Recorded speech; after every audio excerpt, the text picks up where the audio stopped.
My apartment always felt like a little haven. Soft lights, the smell of vanilla in the air, everything just the way I liked it. Romantic, cozy, intimate. Daniel used to say it felt like home. But every time I brought up the idea of making it our home, he'd smile vaguely, change the subject, or suddenly remember something urgent. He was sweet, no doubt about it. He'd pull me close, kiss the top of my head, and tell me how lucky he was. But commitment? That word seemed to vanish into the walls. And even though it hurt, I kept holding on to the way he touched me, the way he made me laugh, the way I didn't feel so alone with him next to me in bed. My friends kept asking questions I didn't want to answer. Is he serious about you? Where is this going? And honestly, I didn't know. I told myself he just needed time. Not every man moves fast, right? I believed that real love wasn't always loud. It was in the little things. Like the way he brought me flowers after my awful day at work. Or the way he'd wrap me in his arms on lazy Sundays, as if the world outside didn't exist. And when he said, "I missed you," it felt real. God, I wanted it to be real. But at night, when the silence stretched between us, I could feel the weight of everything unsaid. I'd stare at the ceiling, wondering if I was imagining the distance or just refusing to see it. Part of me was still hopeful, still clinging to the possibility that he'd wake up one morning and say, "Let's do this. Let's build something together." I needed to believe that, because if I didn't, what was I even doing? And then, just when I thought I'd heard it all, a message popped up on my phone. From someone I hadn't thought about in years. It was Luna. Her name lit up my screen like a ghost from another life. My heart did that weird stutter step thing, half panic, half nostalgia. I hadn't seen her in 5, 6 years? Maybe more. We used to be inseparable, the kind of best friends who finished each other's sentences and made ridiculous promises about being old ladies on a beach someday. Life happened, as it always does. Jobs, moves, relationships. Silence. I stared at the message for a long time before opening it. Just seeing her name brought back a flood of memories I didn't know I'd been storing away. "Clara, I don't even know where to start. But I miss you. Can we talk?" That was all it said. No drama, no long explanations. Just honest, simple. And it cracked something open in me. I sat there holding my phone like it was a piece of her. The timing was strange. I'd been feeling so adrift lately, questioning everything about Daniel, about my choices, about where I was headed. And now Luna, my Luna, was reaching out, as if the universe knew I needed someone who remembered who I used to be. Before all of this, before him. I didn't hesitate. I typed back, "Yes, please." When and where? And just like that, my heart felt a little lighter. A part of me I'd forgotten suddenly stirred awake. Maybe it was foolish to think that a message could change anything. But in that moment, I needed to believe that reconnection was possible, that the past didn't always have to stay buried. Maybe Luna coming back into my life was the start of something I didn't even know I needed. Or maybe it was the beginning of something far more complicated than I could imagine. The days that followed were a blur of distraction. I kept thinking about Luna, about seeing her again, hearing her laugh, slipping back into the comfort of our old rhythm. But every time I tried to tell Daniel about her message, something stopped me. Maybe it was the way he barely listened when I talked lately, his attention always somewhere else. Or maybe I was just afraid. Afraid he wouldn't care. Afraid his indifference would say more than his words ever could. I didn't want to admit how often I felt like I was talking to a shadow. I started to notice things I hadn't let myself see before. The way he avoided eye contact when I brought up the future. The forced smile when I mentioned us taking a trip together. The way his phone never left his side anymore. I told myself not to jump to conclusions, but deep down, something didn't sit right. I was no longer sure if I was in love with the man in front of me, or with the idea of what we could be, and that difference was starting to feel enormous. Dangerous, even. The night before meeting Luna, I stood in front of the mirror longer than usual. I touched up my lipstick, smoothed down my blouse, and just stared at myself. There was something in my eyes I hadn't seen in a while. Curiosity, maybe?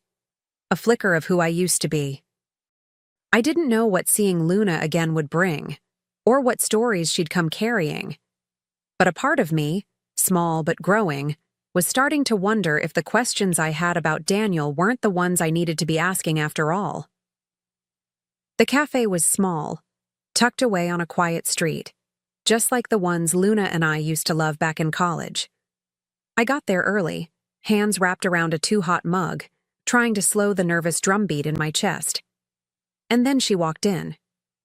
Same spark in her eyes, same wild curls, same way of smiling like the world was just a little less heavy when she was around. For a second, time folded in on itself. We were 20 again, laughing in the rain, dreaming out loud, invincible. And then she hugged me, and everything we hadn't said melted away. We talked like no time had passed. Her laugh still had that ripple effect. One giggle from her and I couldn't stop grinning. We swapped stories, the good and the messy. I told her about my job, my apartment, the books I pretended to finish. She told me about moving back to the city, the yoga studio she opened, how life had thrown her a few curveballs. We didn't tiptoe around the silence that had separated us. Instead, we named it, forgave it, let it go. It felt healing, like slipping back into a sweater you hadn't worn in years. But that still somehow fit perfectly. There was something grounding about being with her again. Like she remembered a version of me I hadn't seen in a long time. Someone bolder, less apologetic. I didn't realize how much I missed being known, not just for who I'd become, but for who I was before the world softened my edges. And just when I started to think this might become a new rhythm, a second chance for something good, Luna leaned in, eyes glowing, and said, "I have to tell you something. I'm getting married," she said, almost whispering it like a secret too big for the room. My jaw dropped. Then I laughed, because of course she was. Luna had always been the kind of woman who believed in grand, cinematic love. She leaned into it the way most people lean into gravity. "His name is Tomas. He's everything," she said, her whole face lighting up like a string of fairy lights. Kind, steady, makes me laugh until I cry. The kind of man who makes you believe in all the stuff we used to roll our eyes at. And I believed her. Or at least I wanted to. She pulled out her phone and showed me pictures. Smiling selfies, beach sunsets, a golden retriever with a bow tie. I smiled and nodded and told her how happy I was, and I meant it. Or most of me did.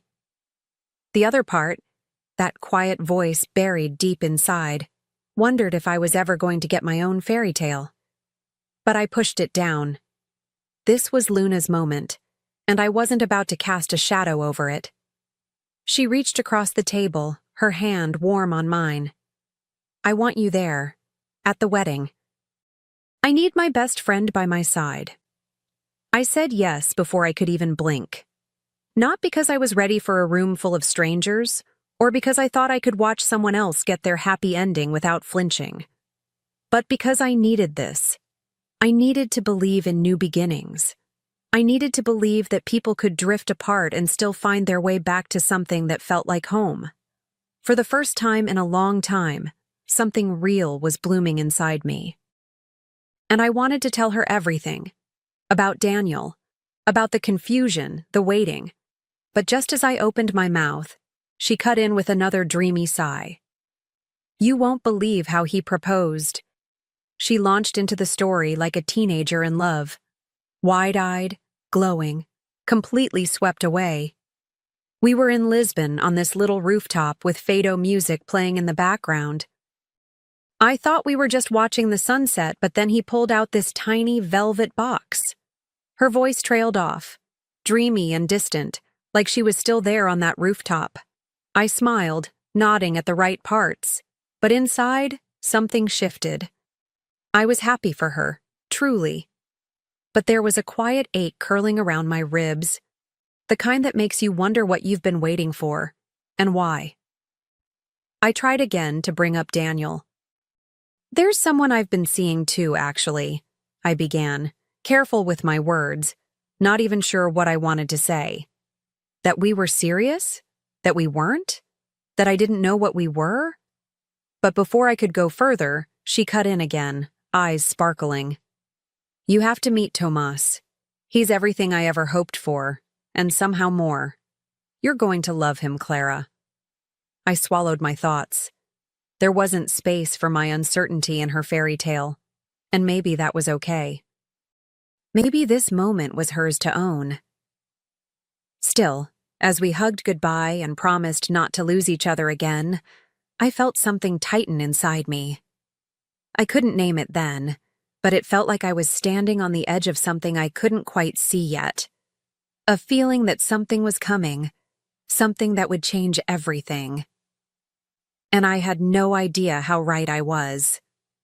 I stood in front of the mirror, smoothing the soft satin of my dress, trying to quiet the nerves fluttering in my stomach.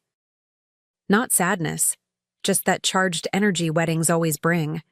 Everyone around you brimming with hope and champagne and impossible expectations. I took a deep breath, reminding myself this was about Luna, my friend, my oldest friend, and I was here to celebrate her happiness. I added one last swipe of lipstick, forced a smile at my reflection, and told myself I could handle this. The venue looked like something out of a dream. White roses everywhere, twinkling lights strung above like stardust, soft music floating through the air. It was beautiful, almost painfully so. People laughed around me, hugged, toasted, clinked glasses, and I smiled, nodded, made small talk. But somewhere in the back of my mind, something felt off. Not in the room, not in the decor, inside me, like a quiet knock on a door I wasn't ready to open yet. And then it happened. He stepped forward. The groom. Tall, handsome, confident, wearing his cologne. Daniel's cologne. My stomach dropped. The room tilted. No, it couldn't be. But it was. It was him. Daniel. Standing at the altar, smiling like the sun had never gone out, waiting to marry her. Luna. My best friend. My past. My present. And now, somehow, my betrayal. I couldn't breathe. I mean, literally, I forgot how. My lungs locked up, my knees threatened to give. It was like my body had gone underwater and forgot how to swim. I turned away quickly, pretending to look for something in my clutch, praying no one had noticed the color drain from my face. How? How was this even possible? All the nights we spent together, the mornings, his hands on my skin, his whispers in the dark. Was it all a lie? Did he ever plan to tell me? Or was I just a placeholder while he built this other life? I slipped away from the crowd, past the smiling faces and the flutes of champagne, until I found an empty hallway. My hands shook as I leaned against the wall, trying to steady the roar inside my head. My heart was breaking in real time, and no one else in the world knew it. Flashbacks came like punches, him tracing lazy circles on my back, saying he wasn't ready for something serious, the way he kissed me goodbye just a few days ago. And now he was here, dressed in a tux, promising forever to someone else. I wanted to scream. I wanted to run back in there and stop everything, to tear the veil from this illusion and show the world who he really was. But I didn't move. I just stood there, frozen, the betrayal swallowing me whole. I thought of Luna's face, how happy she'd looked, how certain. And I thought of mine, lost, stupid, silent. The pain curled into something sharper than grief, something colder. I didn't know it then, but a seed had just been planted. A quiet vow. They would both regret this. I stayed hidden long enough to hear the music shift, the vows, the soft murmur of joy, the clapping. It was like listening to someone else's dream come true while your own world collapsed behind a curtain. I felt like a ghost, a phantom hovering just outside the light, holding 1,000 unsaid words in my throat. What would I even say? "Hey, Luna, congrats. By the way, I've been sleeping with your fiancé." I imagined her face, the disbelief, the betrayal. And suddenly, I wasn't sure who I was more furious with, him or myself.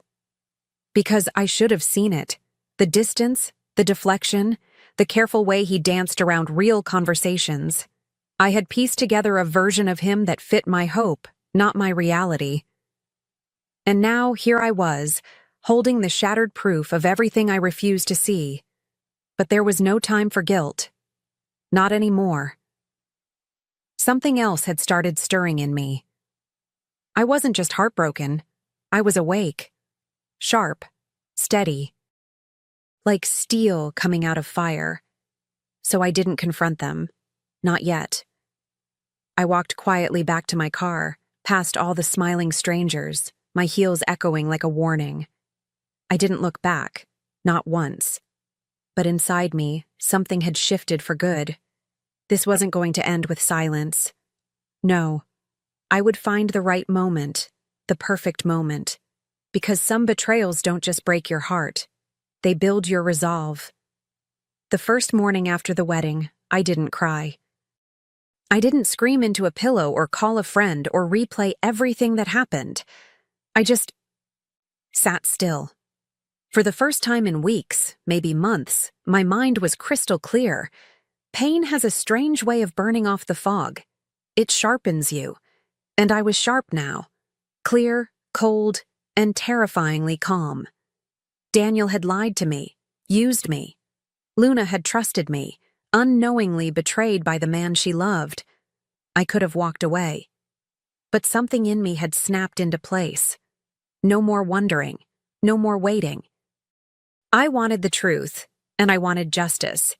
I started with small things, innocent things. His full name, his company, his connections online. Luna had posted pictures of their engagement party, their new apartment, even his promotion. It was all there, out in the open, breadcrumbs waiting to be followed. I created a new profile. Nothing dramatic, just a fake name, a believable face, a carefully crafted background. Someone who wouldn't raise suspicion. And then I started to circle in. Joining the same social groups, following the same accounts, liking a post here, commenting there. Slowly, quietly, slipping closer to the heart of their world. I told myself it wasn't revenge. It was truth-gathering, research, clarity. But deep down, I knew what this was. I wanted to find the crack in their perfect little story. The lie behind the lie. And it didn't take long. One night, I found him, Daniel, in a picture that wasn't posted by Luna, but by a woman I didn't recognize.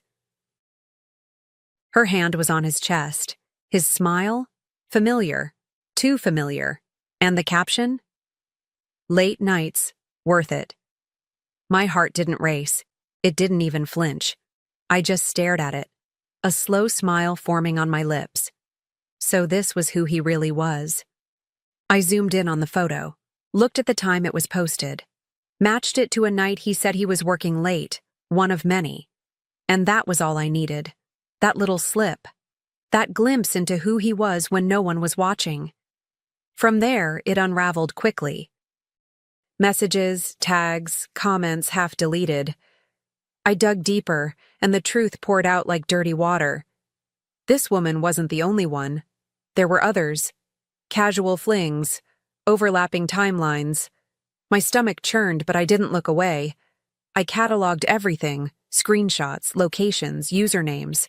I was building a case, and with every click, the fire inside me burned cleaner. But I wasn't careless. I knew I couldn't just confront him outright. Not yet. I needed the story to land in the exact right place, at the exact right time. So I watched. I waited. I started getting closer to Luna too. Under my new identity, I messaged her about wedding venues, about love, about the chaos of planning. She responded warmly, just as open-hearted as I remembered. It gutted me, but I kept going, because she deserved to know. And I needed to be the one to deliver it. Not for cruelty, for control, for closure. There was power in becoming invisible. In watching from the sidelines as they laughed, posted, pretended, I wasn't that heartbroken girl anymore. I was studying them, preparing, planning. I'd see them at a charity dinner the following month, an event Luna had casually mentioned, where Daniel would be recognized for his entrepreneurial excellence. The irony made me laugh out loud. That would be the moment. That would be my stage. But before I pulled the curtain back, I needed one final piece. Something undeniable. Something no one could talk their way out of. I found it 2 nights later, a series of private messages tucked away on a dating app he hadn't even bothered to hide well. His profile picture was different, but the arrogance was unmistakable. Same flirty lines, same overconfident tone, same promises he once whispered to me. He had matched with 3 women in the same week he proposed to Luna. The screenshots felt like evidence in a trial, and I treated them like gold, organized, time-stamped, annotated. This wasn't just betrayal. It was a pattern, a lifestyle, and I had it all in my hands. Still, I needed a delivery method, one that would pierce through the glamour, the praise, the polished smiles. Something public, but elegant. Luna didn't deserve a scene. She deserved the truth. And he deserved the collapse. So I called in a favor from an old friend in event planning. She slipped my name onto the guest list for the charity dinner. No questions asked. I had the dress. I had the composure. I had the fire. And most importantly, I had the truth, ready to be unveiled like a final act. As I zipped up the folder and backed up every file, a strange calm settled over me. I wasn't nervous. I wasn't second-guessing. I felt free. Like the version of myself I'd lost somewhere along the way had finally come home. I wasn't doing this to hurt them. I was doing it to reclaim myself, to take back every piece of me that had been bent, buried, or broken in silence. And when the moment came, I wouldn't tremble. I would shine. The night of the event, the city glittered like it knew something was coming. I arrived early, stepping out of the car with a stillness that didn't feel like me. But maybe this was me now. Not the girl who waited for answers. Not the woman who begged for crumbs of love. I wore a sleek black dress that hugged me like armor, hair swept back, eyes lined with purpose. Every inch of me was composed, radiant, unbothered. And when I walked into that ballroom, I didn't shrink. I owned the space. They were already there, Daniel and Luna, floating through the crowd, hand in hand, all smiles and whispered jokes. He looked like every bit the charming fraud I now knew him to be. She looked beautiful, glowing in that way only women in love can. And yet, as I watched them, I didn't feel rage anymore. Just clarity. Like I was watching a film I already knew the ending to. The music swelled, glasses clinked, cameras flashed, and then Daniel was called to the stage. Perfect timing. All eyes on him. I moved forward slowly, deliberately. The envelope in my hand felt light, but it carried weight. Proof. Truth. Liberation. I waited until the applause softened, until his smug voice filled the room with thanks and fake humility. Then, I approached, calm, quiet.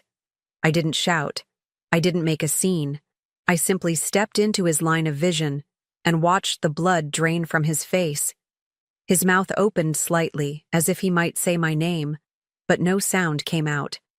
For a second, time seemed to stutter. Then I handed him the envelope. He stared at it like it might explode. "You forgot something," I said softly, just loud enough for the mic to catch it. The crowd shifted, murmurs rippling like a rising tide. I turned to the audience, to Luna, whose smile had begun to falter. She looked confused, worried. I hated that part, but it was time. "While you were choosing wedding dresses," I said, eyes on Luna now, voice steady as glass, "I was sleeping with your fiancé." A collective gasp broke the room open. Daniel tried to speak, to step forward, but I raised a hand. "Don't," I warned. "It only makes it worse." Someone opened the envelope, maybe one of his colleagues, and suddenly the whispers became waves. Screenshots, DMs, photos, timeline receipts. Everything laid bare. The truth, undeniable. Ugly and echoing across crystal and velvet. Luna just stared at me, and I stared back. No malice, no apology. Just the painful, simple truth between us. Her eyes glossed over, and for a moment I saw the heartbreak land. Not the betrayal from me, that came later, but the realization of him, of what she married. That's when I stepped back. I had done what I came to do. I didn't need to watch the collapse. That wasn't the point. The point was, I had finally stopped letting other people write my ending. I walked out without looking back. Past the gasps, the stares, the unraveling. My heels clicked softly against the marble floor, steady and sure. For the first time in a long while, I felt like I was moving toward something, not away, not running, not hiding. I stepped into the night air, cool and sharp, and let it fill my lungs. The city hummed around me, cars passing, laughter spilling from restaurant patios, life going on. And so would I. Revenge hadn't healed everything. It hadn't erased the nights I cried myself to sleep or the trust that had been shattered in layers. But it gave me something I didn't know I needed. Closure. A full stop. A final breath in a story that had taken too much from me. I didn't need Daniel to suffer. I didn't need Luna's forgiveness. What I needed was to free myself from it all. And in that moment, I did. As I walked down the street, wind teasing the edge of my coat, I thought about the woman I used to be, the one who waited for love to arrive fully formed, who held her breath every time a man gave half of himself and called it everything. She was gone now, and in her place stood someone whole, someone awake. Someone who knew that healing wasn't about pretending it didn't hurt. It was about choosing to rise anyway.